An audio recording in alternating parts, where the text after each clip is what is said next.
information for you guys that we made some improvements here on the feed.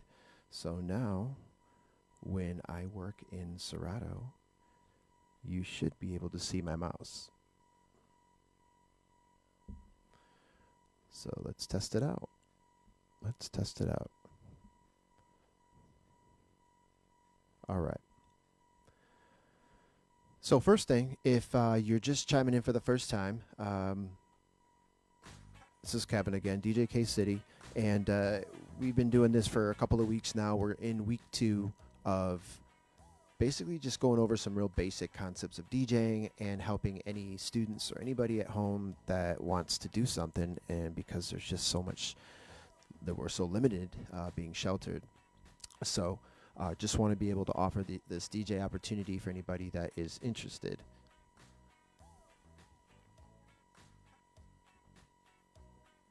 All right. So you can go to werethespinproject.com. At the website, you'll be able to find the information for connecting to the Facebook live streams, as well as the files that I'm using during the demonstrations and the lessons. But either way, if you have your own music too, that works. And we're going to talk a little bit about the music. But main thing is we've got some advancements here. So now you should be able to see my mouse, which is awesome. So if you're using Serato Lite, which was the software I recommended, this is the free version of Serato.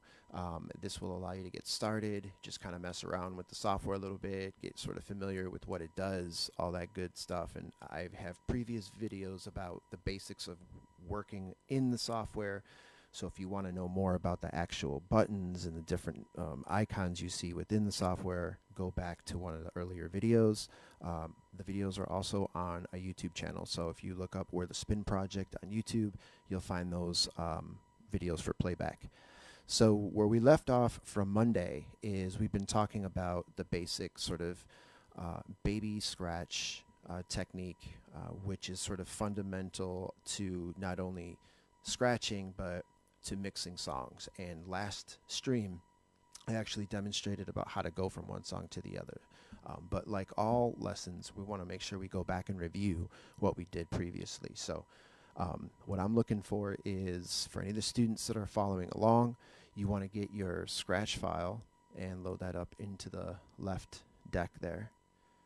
And there's my jog wheel movement. I'll move over to the controller so you can see both the controller and the software happening at the same time.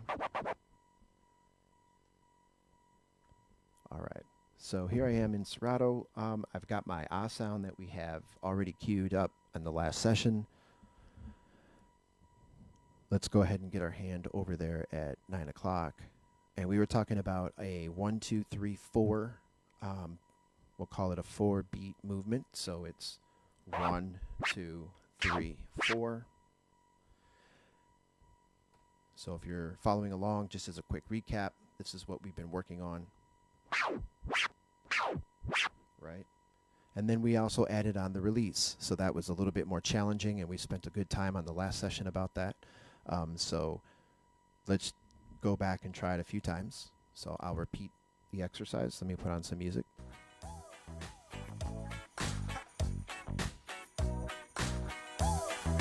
So just load up your left song. Don't worry about the right song. If you can hear this, this should be okay. And then just load up your scratch sound on the left. So 1, 2, 3, 4.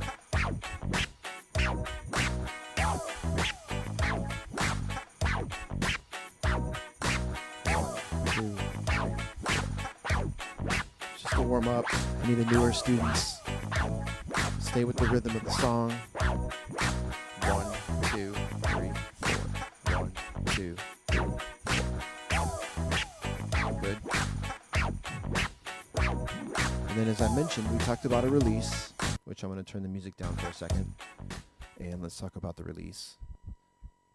So we talked about 1, 2, 3, 4.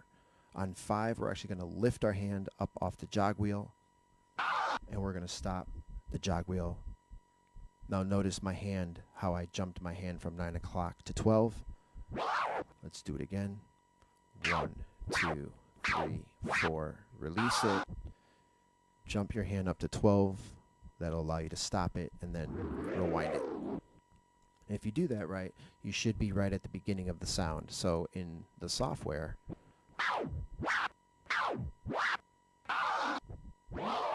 you'll see how I got it right back. And then if you see where my hand is on the controller, I'm at 9 o'clock. So that's going to be probably one of the more challenging parts, because a lot of times it'll start out in the beginning 1, 2, 3, 4, 5, but we stop right at 9, and then we try to go backwards, and we find that our hand is all the way at the bottom. So we'll practice that again. So let's get our sound right at the tip. I'm right at 9 o'clock. 1, 2, 3, 4. I'm going to release it, jump up to 12, and bring it back. So let me put that track back on.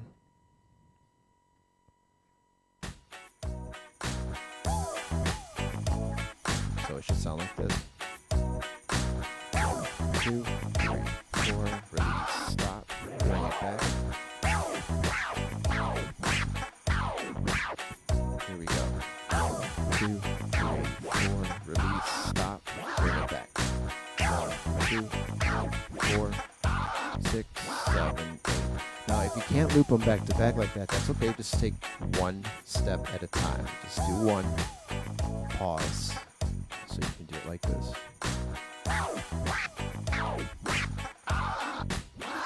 And after that reverse, just wait till the next opportunity right here. And just wait. For any of the other students or any of my students that have been with me, to challenge yourself, you can increase the speed of the baby movement to 8th notes. Previously, as we've been warming up, we've been using quarter notes. 1, 2, 3, 4. If we do the 8th notes for the other students that maybe want to go a little faster and challenge themselves, 1 and 2 and 3 and 4 and 1 and 2 and 3 and 4 and.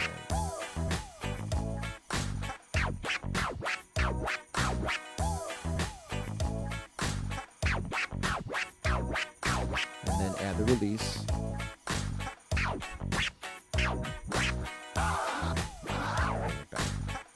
How's that going? How is that going for everybody? I know somebody had asked me about doing it on the other side, and I think that's fair. Let's do that. Let me bring this track down. All right, I'm going to stop this track, and we're going to double it up. So right now you're going to see we've got the Feels by Calvin Harris on the right side, and I'm going to actually click it, and I can drag it over to the left, and I will instantly have 2 of those. If you want to use a short keyboard command, let me just replace this. I can show you. So on a keyboard, you can do shift and left. Sorry, command shift and left. And now you see the Feel song on the left side. I'm just going to now, instead of using the software, because obviously I want to show you how to use software, but then how to use the controller, I'm going to go ahead and actually go to the controller view. And then I'm going to load up using my load button here up at the top. So depending on your controller, many of them will come with the load button at the top and the browse button. So I'm going to use the right and load that up. And then I'm going to use my hotkey here because it carried over with the hotkey from the left side. Right? All right. So I'm going to play the left. So if you want to try on the right. Now let me move this mic because it's going to be a little awkward for me.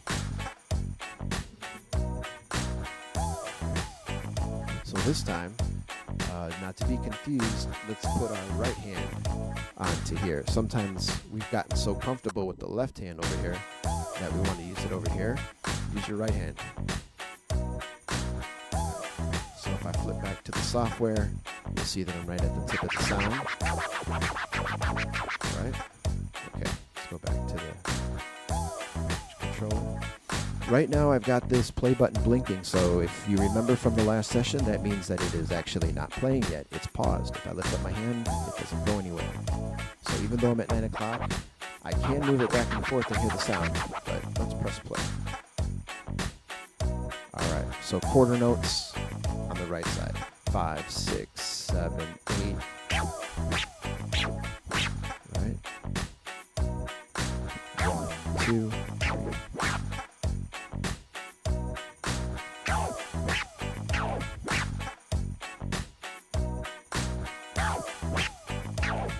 If Rafa or any of my students or Alex are out there, let me know. Say hi. Any other students, give me a thumbs up. Anybody out stuck at home?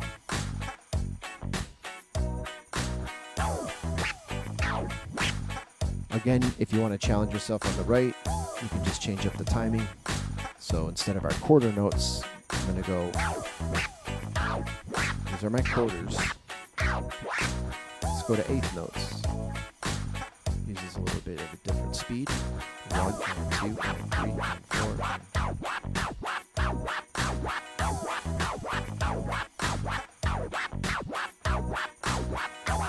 16s, for those that really want to challenge themselves.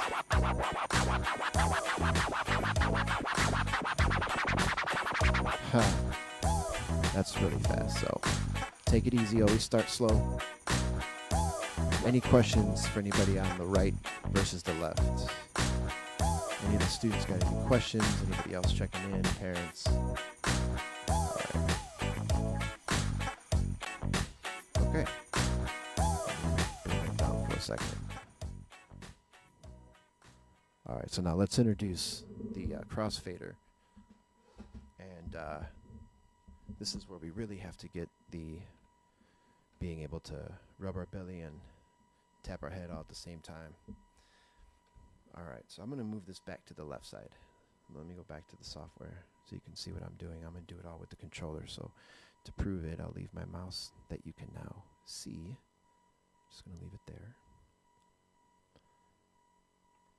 If there's any questions or any comments, definitely hit me up in the feed there on the comment. All right, let me load up this on this side. Let's go here. Well, let me. So we're going to load up the track. We're going to hit the hotkey that we made for our ah sound. And then I'm going to bring back a different track. All right, so let's go.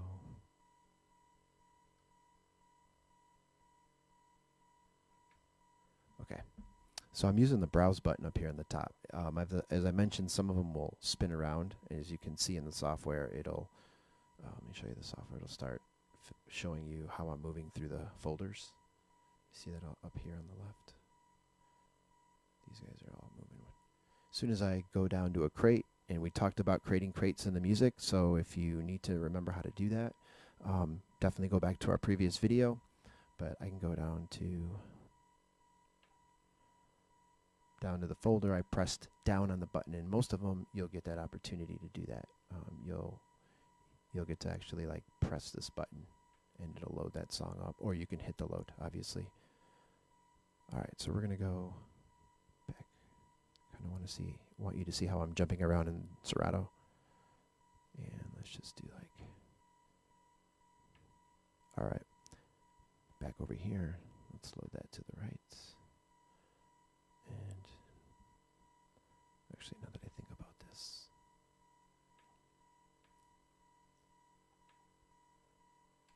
there we go. And as a reminder, we went over the loops. So this is DJ Serato Lite, so you're only getting very minimal of the features, but we talked about this loop where we were able to take the beginning of a song and just be able to loop it. So let me do this. And turn it on. All right.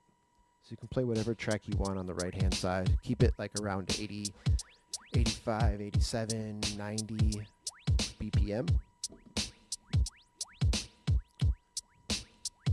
And now we're going to work with the crossfader. So now what we want to do is actually get this right hand involved. So got my sound on the jog wheel. So I'm going to go through that 8-step process, but then the thing you're going to notice is that there's a portion of it that's going to change.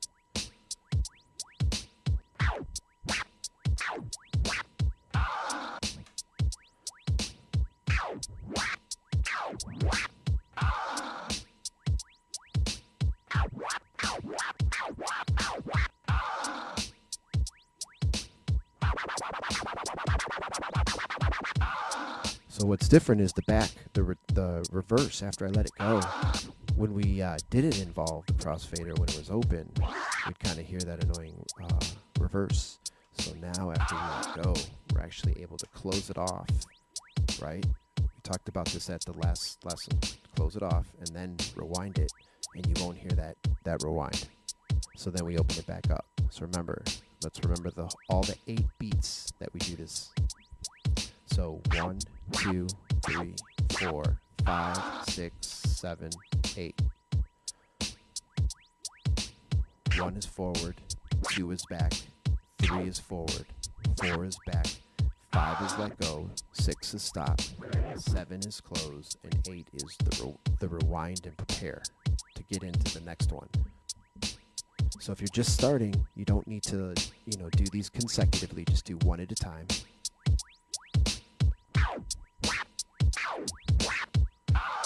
Stop it, close, and then rewind it.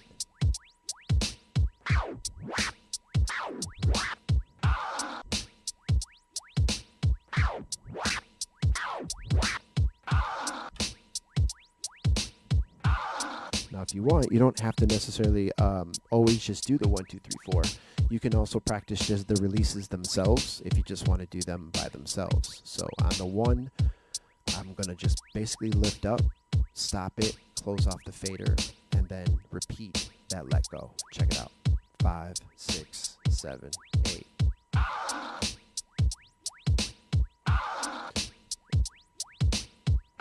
So you might ask, how did I do that? Well, I start with my crossfader actually closed. Okay, and then right when I let go of the jog wheel, I open it up.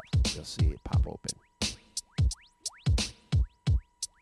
Here we go. See how I pop that open when I let go? And then I close it because I'm returning it, right? I'm rewinding.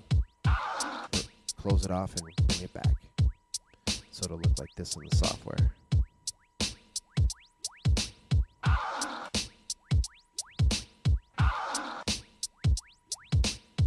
Just practicing those releases. All right, let me go back to the camera view. If you want to challenge yourself, you can do them.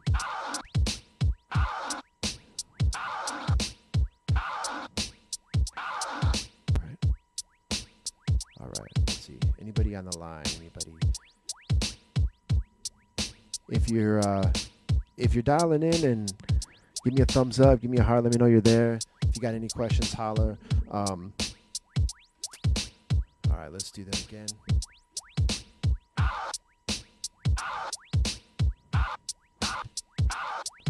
Now I got a little bit more timely with it. I went into faster timing of 16ths. So.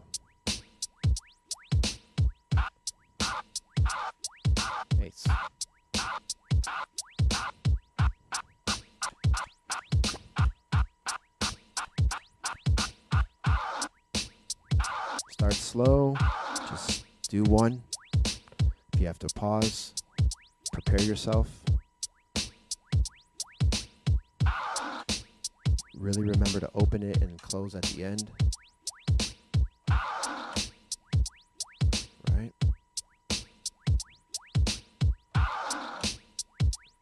Hopefully you're doing this at home. If anybody's having any technical issues, let me know. I will address any of that. Try to help if I can.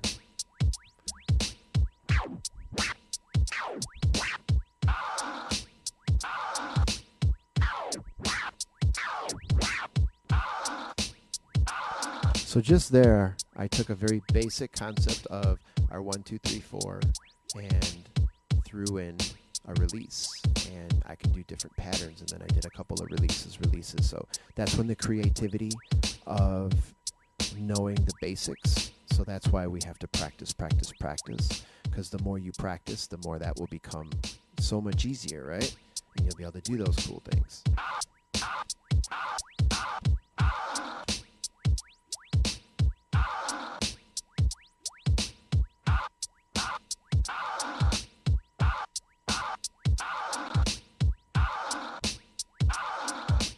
All right. So now we talked about the crossfader a little bit and how that works. So this is definitely something to practice, and like I mentioned last session, it will help you with the ability to develop your scratch hand and develop that whole technique in your arm and in your elbow and the whole arm.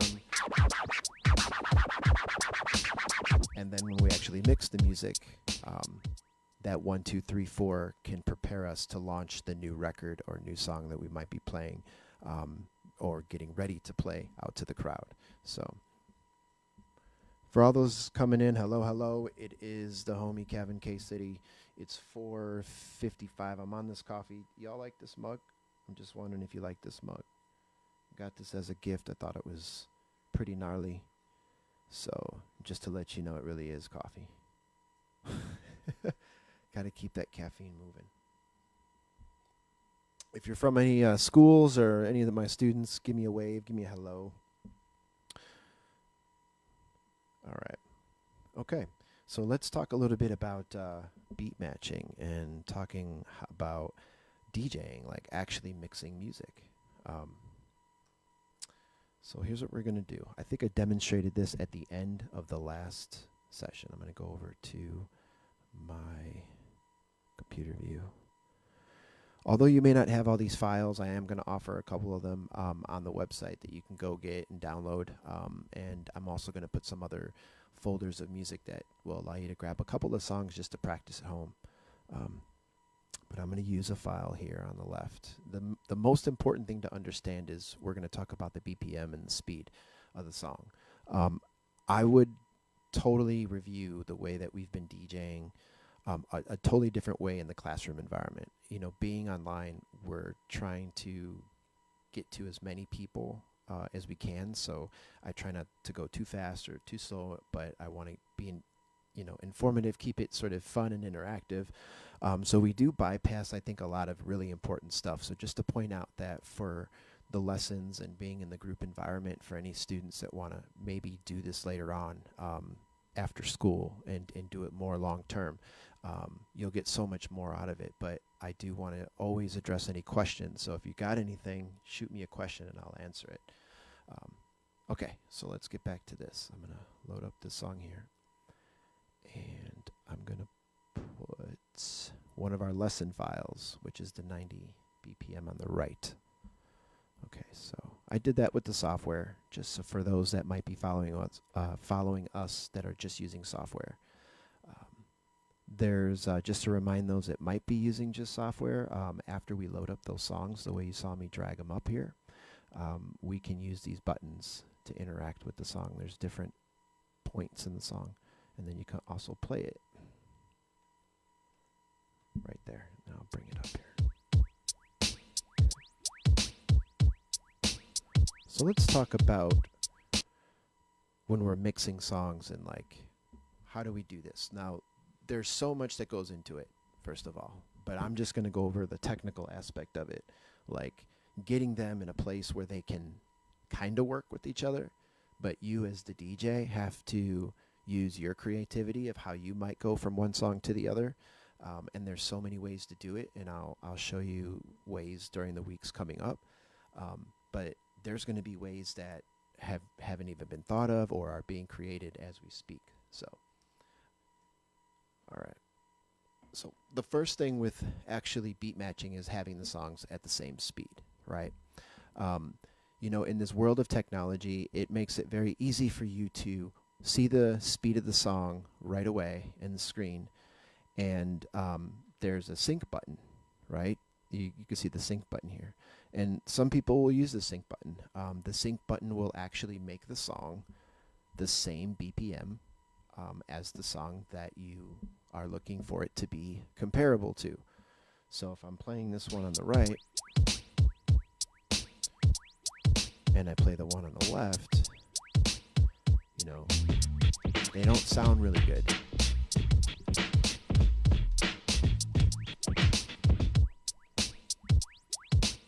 I don't like to use the sync button, and I don't teach my students the sync button.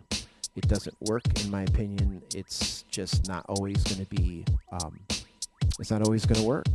And so what I like to teach is using your ear and actually beat matching. But again, it's difficult when you have the technology right in front of you. But I'm going to just try to show you the idea of it, and we'll see if you grasp it. Only because I think it's important we try to learn it the old school way, which is through our ears. It's pretty noticeable if we listen to the song on the right. Let me go over to the controller view. And if I play the song on the left, you let me know, is it slower or faster?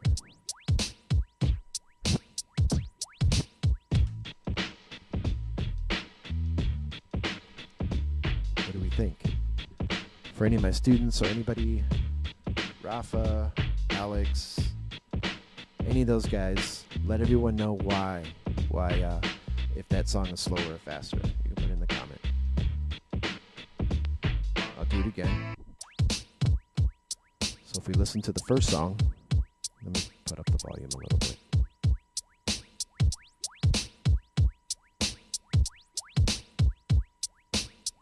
Okay, here's the other side.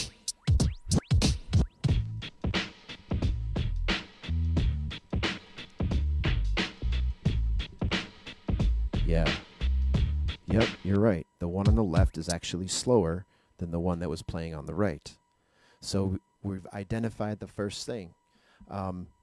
To my buddy Chris, I appreciate you stopping in. Exactly, man. What's a sync button? Chris is a DJ that came up like myself, learning how to do this stuff with records and turntables. So he understands that this beat matching is important to be able to do it with your ear, and not rely on the technology, because it will get you. It will not be accurate. It does not always record the BPMs of the songs accurately.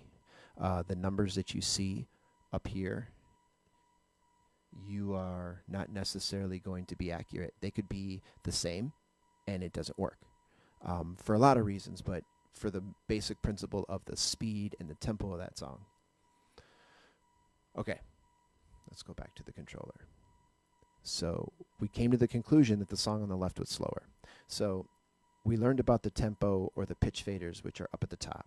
And so what we're going to do is, we know we got to speed that thing up. So if you pay attention to the tempo wording in the label on your controller, it might be bigger or smaller depending on which controller you own. But if you're currently at 0, which is the no sort of change has been made to the song, it's going to be at its default when you play it out of the studio. If it's at 0, we want to go towards the plus. Now this is kind of strange. Don't get confused. A lot of people would think up is to go faster, because for some reason it's just natural to go up and make that association. But pay attention to the actual icons. At the top is a minus, and at the bottom is a plus. And that gets a lot of people right off the bat. So I will see a lot of folks just naturally go up. You know, I don't know, volume up, speed up, makes sense. But in this case, we want to go down. And my suggestion is go down about, 2 of the little notches. Could be 3 or 4 notches depending on your style of controller. But go down, 2 or 3 notches. And then I'm going to show you back in the software. I'm going to reset the song on the left. I'm back at the beginning again, and I'm gonna use that 1, 2, 3, 4 technique and release to see if it's gonna match to the other song. So let's try it. So on the right, we got the song playing right now. We can see it in the volume monitor here, the little LED monitor.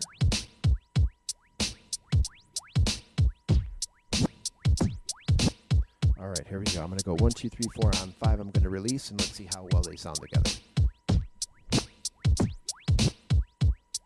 Oh, what got me Yep, it's that pause. It's the play button. Gets everybody all the time.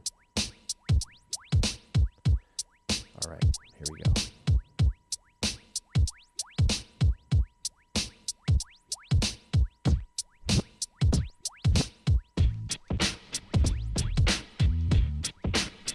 Oh wow, they sound pretty good. Like they almost do sound pretty good, but there is something happening there. So let me stop them before we go too far, because I want to show you something in the software. All right. Let's do the same thing, but I want you to be able to see it from the beginning.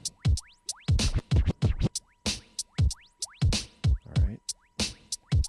Couple things to note on the crossfader. I have the crossfader in the middle, and I do have this open at the moment. This channel fader on this side is open all the way for the sake of what we're learning. Generally, it would be down, and you would be doing this in your headphone through this Q button. Yep, you'd be listening to it in your own earphone first. But in this case, I want to play it out loud to you. So here we go. Back to the software so you can see it. Here we go. 1, 2, 3, 4, and release. Now what you don't see me doing is I'm actually pushing it forward on the side. It's what we call kind of nudging it forward.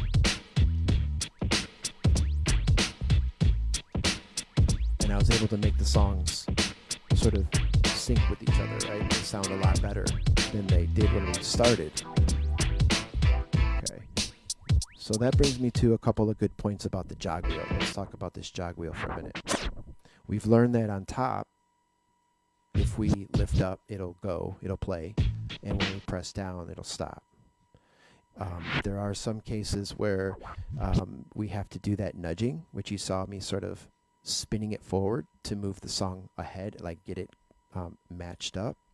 And so I was actually on the side of it, and I was sort of moving it faster. And if you hear carefully, you can hear the song get kind of speeds up. You hear that? You can hear it speeding up as I spin it forward. And the same will go backwards. If we try to slow it down, if I roll that jog wheel back, we're going to do the same thing. Here's the point of why I brought up the different ways this jog wheel works. If we touch on the top, it's a different function than from side. So because it's a very small device, a lot of times our fingers are all over the jog wheel. We find ourselves on the side of it, on the top of it, and it starts to create problems when you're DJing. Like you might accidentally hit your side, or while you're nudging, you accidentally slip. You see how my ring finger, instead of being here on the side nudging, and I accidentally get this on top. See how it stops it? So that's going to mess you up, right? So that movement of being able to make sure when you move that jog wheel that you're actually on the side, left and right, and when you want to stop and play the record or do the scratching of the 1, 2, 3, 4, we're on the top, press down, right? You don't have to press too hard on controllers. It's like a sensor, but you get the idea. All right. Any questions about that? Anybody got any students out there got any questions so far about that? So I think for some of the students that might be watching, we were just either getting into this or may have been getting to it at the next session. But the beat match that I showed you is pretty much the basics of how to do it. Now, the idea is not to look at the software. So what's going to happen is, a lot of folks will hear the song playing. Let me put the left song back to its original. And not necessarily using your ears, but there'll be an immediate movement to the tempo fader. So this guy again at the top. And then just kind of watch the software, and you see how the number moves in the upper left. So in theory, I can put this to the same speed as the right side, and it should work. So let's see. Let's give it a shot. So in the software, I started the song back at the beginning again. I'm hitting the hotkey button on my controller, and I'm going to prepare again. So my crossfader is halfway. I'm bringing both of these up for right now for the sake of learning. Here we go. 1, 2, 3, 4, and go. Ah, there's that play pause again.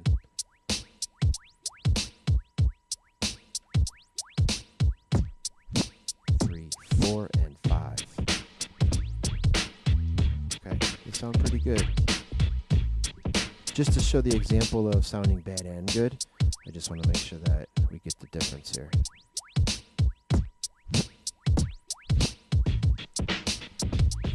Yeah, see, like right now together they don't sound very good, right? And I did it intentional so that we can understand what we're trying to achieve here. Again, I'm going to let it go too late this time.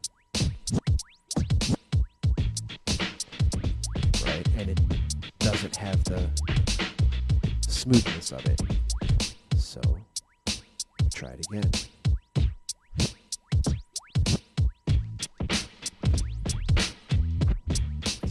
See how I was trying to work with this and hit the top? That's what I wanted to show you.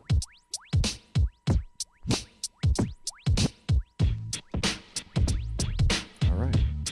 So yeah, we moved the tempo. It ended up being the same in the software. We cut down the whole beat matching by ear. But like I said, I think it's really important that you get the explanation of how that beat match works. And I really encourage you to practice. So a way that you can practice at home is when I have the software open, I'll actually take like a piece of paper and fold it at the top of my laptop so that I can cover the numbers. And then it will allow me not to look at those numbers. I have to practice listening to the one song, figuring out if the other one is slower or faster, and make the adjustments. So we still got some time, and I'm going to go through that again because I know that things went really fast. But I'm going to always sort of repeat it a couple times. Anybody got any questions? Chris asked about some new tech. No new tech. You know, there's so much out there, and to be honest with you, a lot of us are we're still doing turntables, CDJs. The controllers are all out there. You know, as I've told many of the students in the previous streams, you know, don't feel like you have to go get the greatest gear. It's not about the gear. It's learning how to DJ and like which songs you're going to play and be a good song selector and a good performer. You know, you can start, a lot of the entry-level controllers are a couple $100, and it can get one started. You can grow in, you know, you might grow out of it faster or slower, just depending on how much practice you put into it, and then you can always upgrade your unit, but it's not a cheap hobby, not at all. But there's a lot of new tech, Chris. We can talk about that. I could put you on. Email me, djksity@gmail.com, or you know how to get at me on the social, and we can talk more about gear. But like for the one that I'm using today, it's a real basic entry-level Pioneer DDJ SB2, which now they have a SB3 flavor. And of course they had the SB1, and they have so many others, and there's so many other brands. But this is just something that I actually use at the school. For my other students, we kind of work on these, and then I'll bring in a bigger DDJ SX, which is a cool one. It's like this, just bigger. I mean, my hand is almost, you know, taking up the whole thing. The other one, it's like double the size, bigger jog wheels, that kind of thing. And then a lot of us still do the turntables and the other stuff. So that is still relevant, my friend. That is still relevant. All right, let's do that beat match again. I'm going to go back to the software. So what I did is I'm going to take this 90 BPM beat, which is in the files that I shared with you on the website. I'm going to put it on the left. I'm going to turn on the 8-bar loop. Okay, right here, 8-bar loop. And then I'm going to play it.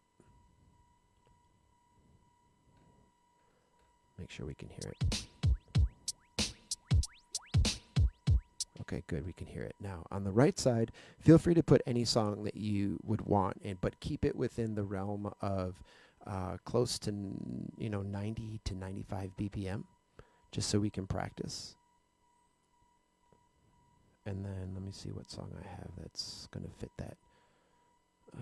Let's see.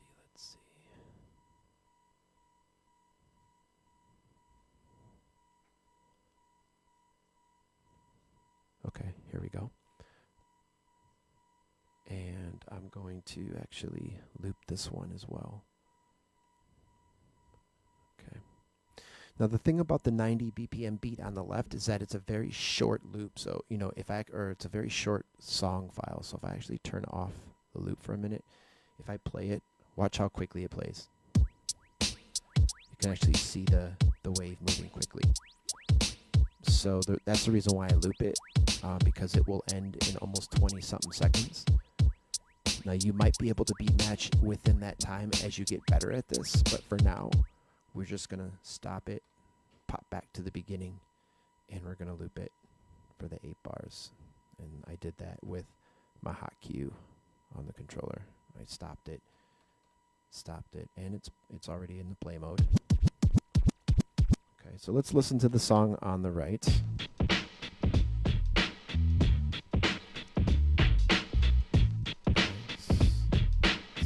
Certain speed there, right? Let's do our 1, 2, 3, 4 here with this. When you're in a loop, if you notice, if you pull back, it's going to look like you're at the end of the loop. If you go forward, it'll go into the new loop, or the beginning of the loop. So just be careful there. Don't be confused that when you're going back and forth, you are right at the beginning. Here we go.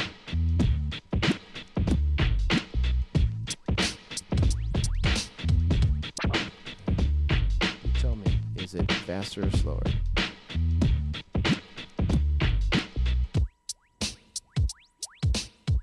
Can you tell? It might be a really small, noticeable difference. Let's try it again. Let me know out there, is the song I'm playing on the left slower or faster?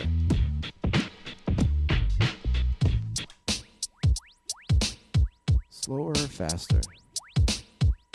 Let's see, there's no right or wrong answer. We always just learn from the answer. I'll do it one more time. We're going to try to do this by ear first before we just start using the tech. Here we go. 1, 2, 3, 4, go.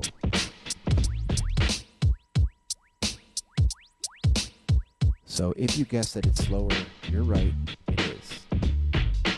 It is slower.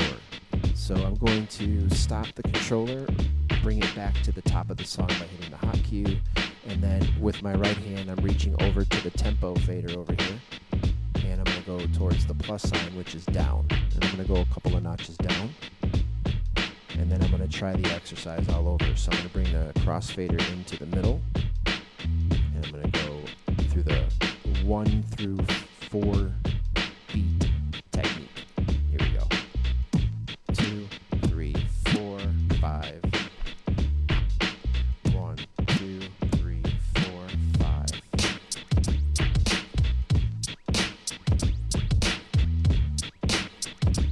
So it sounds okay, but it's just still a little off, right? It's not perfect. It's not perfect. So we're going to restart again. And rather than messing with this at the top, rather than messing with the tempo fader, I'm going to go back and start over. This time, if you remember, I showed you how to use the side of the jog wheel by pushing it forward or slowing it down. That's the next move for us. Check it out. Let me demonstrate.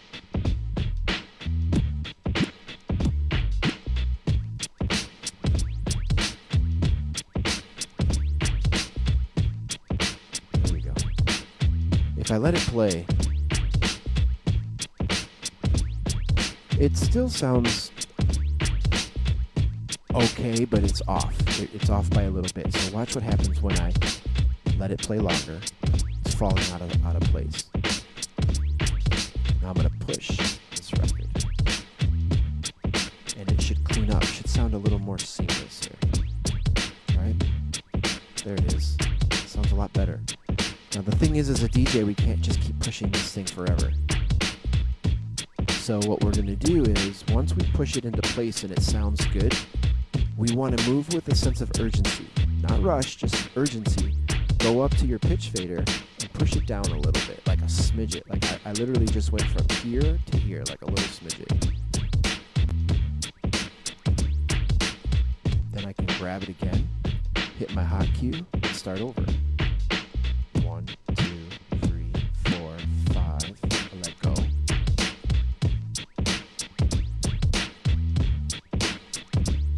So it's off a little bit. I'm going to slow it down a little bit by going back. Sounds better. So whether you use the beat match technique, which in my opinion is what you should do, because again, the technology is not always going to be there to save you, you should really practice this technique with your headphone. And so let's talk about that for the rest of the lesson, and then we'll call it kind of a wrap. Right now, I've sort of been showing you how we would do it out loud, right? But in a real DJ setting, this is where you would have your headphones on. And you would have one side of your headphone, one ear would be listening to what's playing in the headphone, and the other one would actually, the headphone would be off of your ear, and that ear would be listening to the crowd, right? And so you're going to need to teach your brain how to listen to both of these songs at the same time. It's kind of wild. Like, in the beginning, it gets kind of crazy to, like, listen to both songs, but you'll figure it out. It'll become a lot easier with practice, okay?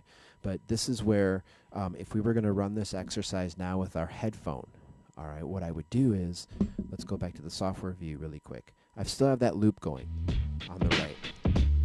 And I got the lesson file here, and I started it right at the hot cue, the first hot cue. Back to the controller.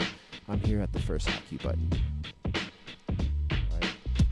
I can hear my song when I bring this guy up. Okay, if we were actually going to do this DJing out anywhere, we would be pressing the cue button here. So I know that the camera is maybe a little hard to see, but you're trying to identify with a headphone cue. There's probably going to be a headphone cue either in the middle. If you've got a bigger controller, you might find that it's somewhere on the side. And the headphones typically have two knobs. There's a volume for the headphone, and then there's one that they will sometimes refer to as the headphone mix knob, and that has a couple of different settings on it.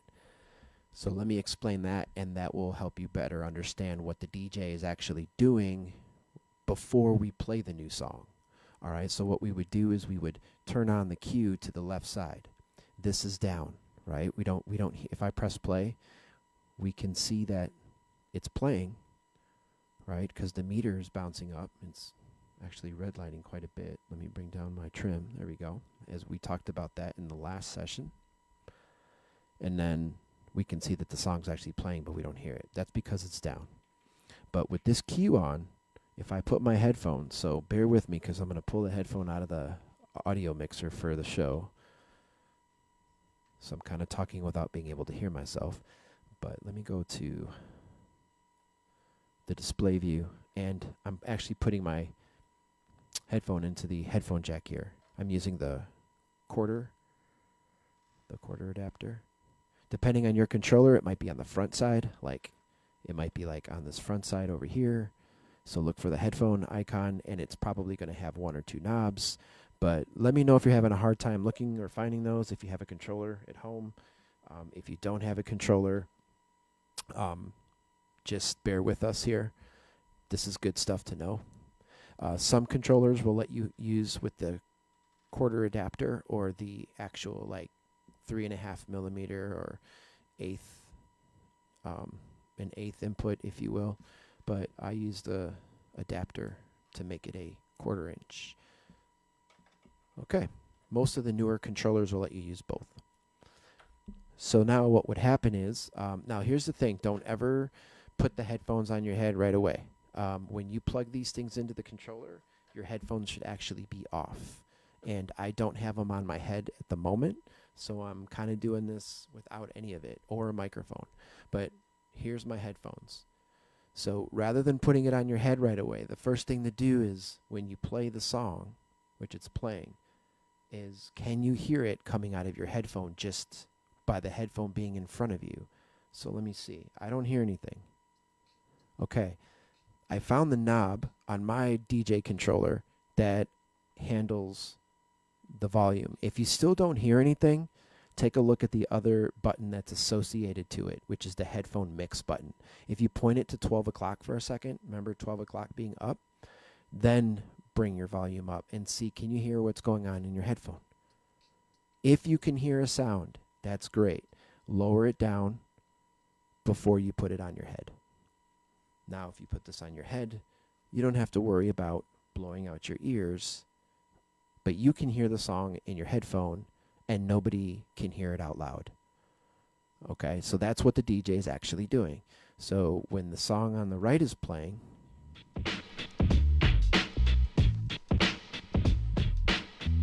I'm in the headphone and I'm in cue and I'm doing the same process that we just learned how to do.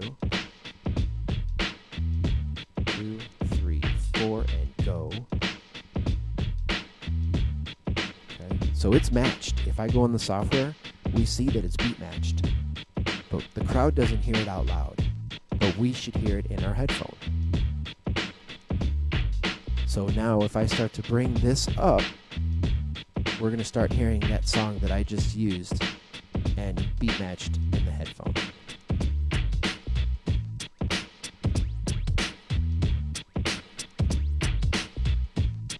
So we should hear both of them.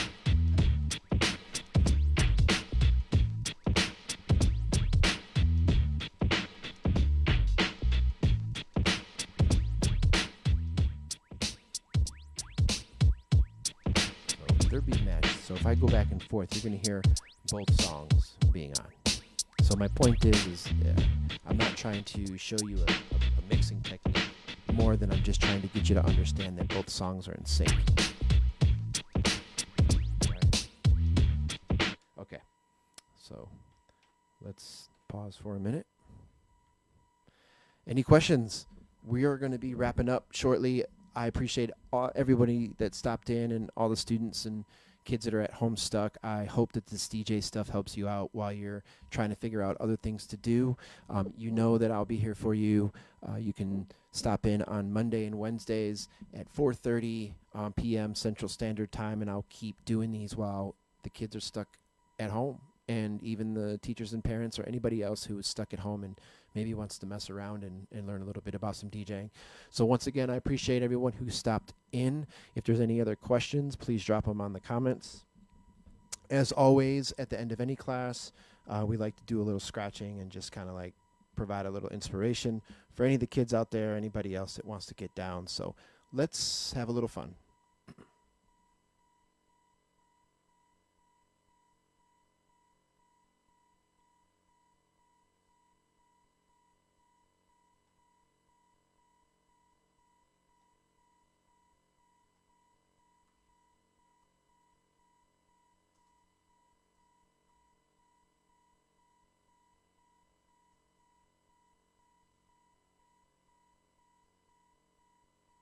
So yeah, if you've got any questions, drop them now.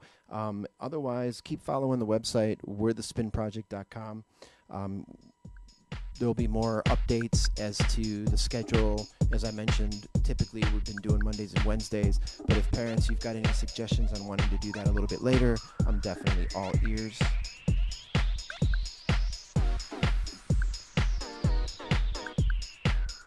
So we did talk a little bit about, we went back to the basics, learned our basics, and then we learned the full use of our crossfader today, and even dabbled into some beat matching by ear without the sync button.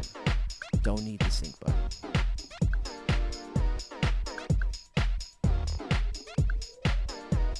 Be safe, guys. All right, let's get down.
back up for him. Let me back up, yo.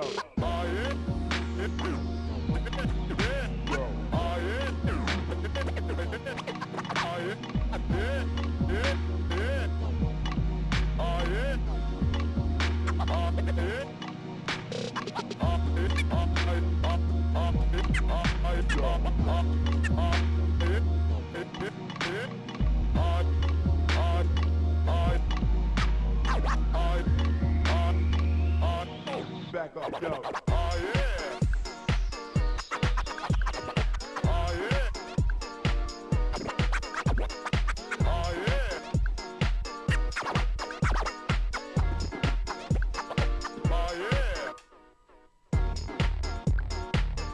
Have a good one, guys. I'll see you next week. Make sure to check socials on the web. We'll be back. We're going to boost up the intensity next week with some other cool stuff. Thank you, students. Thank you, parents. Thank you, schools. I appreciate all the support. Talk to you soon.